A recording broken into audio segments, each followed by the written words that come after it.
C'est un symbole pour le temps présent. Il signifie que les dons et les sacrifices présents ne peuvent rendre parfait sous le rapport de la conscience celui qui rend ce culte. Combien plus le sang de Christ, qui par l'Esprit éternel s'est offert lui-même sans tache à Dieu, purifiera-t-il votre conscience des œuvres mortes, afin que vous serviez le Dieu vivant. Hébreux 9, 9, 14.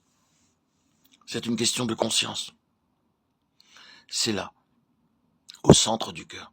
Vous avez mauvaise conscience et vous sentez mal à l'aise dans votre cœur. Comment allez-vous agir à l'égard de cette mauvaise conscience? Oh, quelle parole est celle-ci! Considérons-la à nouveau. Ne peuvent rendre parfait sous le rapport de la conscience celui qui rend ce culte. Sous le rapport de la conscience. Tenez fermement cela. Rendu parfait sous le rapport de la conscience. C'est là le point en litige. C'est ce que Dieu veut régler. Or, il est dit de ces sacrifices et de ces dons qui n'étaient que des symboles, qui ne pouvaient régler cette question, mais que le sang de Christ, qui par l'Esprit éternel s'est offert lui-même sans tache à Dieu, purifie la conscience. La conscience est rendue parfaite. Comment le sang de Christ opère-t-il cela? La justice est dans ce sang. Ce sang est la nature incorruptible de la vie du Seigneur Jésus, incorruptible. J'aime toujours méditer cette parole. Ce n'est pas simplement une nature non corrompue, mais une nature incorruptible, une nature qui ne peut pas être corrompue, qui est au-dessus du pouvoir de la corruption. Qui de vous me convaincra de péché? Y a-t-il eu un homme qui ait pu lancer au monde un défi de la sorte? Car tu ne livreras pas mon âme au séjour des morts. Tu ne me permettras pas que ton bien-aimé voie la corruption. Acte 2, 24-27. La mort n'avait aucun pouvoir sur lui, car il n'y avait en lui aucune corruption. L'incorruptibilité est la destruction du pouvoir de la mort. Or, le sang de Jésus-Christ est l'équivalent de la justice même de Dieu. Et Satan est opposé au sang, car il représente la justice, l'appropriation de ce précieux sang, l'appropriation par la foi de cette justice divine, et ce qui va détruire toute la puissance de Satan. Ils l'ont vaincu à cause du sang. Si vous voulez changer le mot, vous le pouvez, mais le changement ne concernera seulement qu'un seul aspect, car le sang inclut tout. Ainsi, pour ce qui est présentement en vue, vous pouvez changer le mot et dire qu'ils l'ont vaincu à cause de la justice qui vient de la foi. C'est là la parole de leur témoignage, une cuirasse protégeant la conscience même, la défendant. Comment allons-nous défendre notre conscience contre l'accusateur, dont l'objectif est de nous ramener de façon ou d'autre sous la condamnation de notre propre conscience, d'accepter dans nos cœurs la condamnation? Comment devons-nous affronter cela? Comment devons-nous nous protéger? Par la cuirasse de la justice.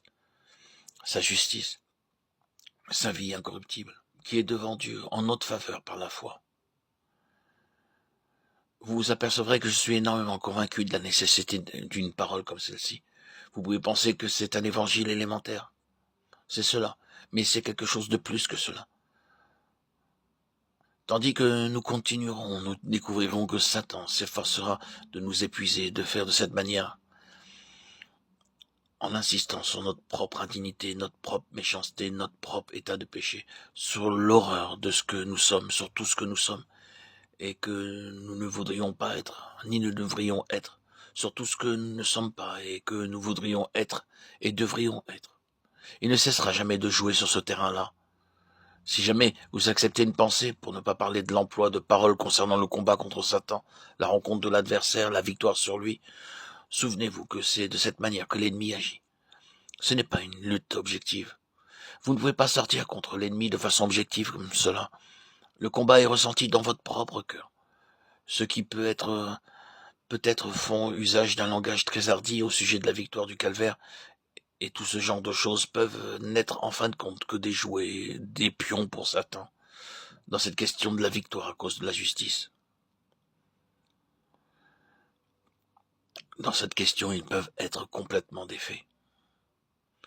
Eh bien, c'est là où le témoignage du sang trouve sa place. Vous et moi tenons pour précieux le sang de Jésus. En ceci est sa valeur précieuse qu'il apporte une fin à l'autorité et au pouvoir de Satan.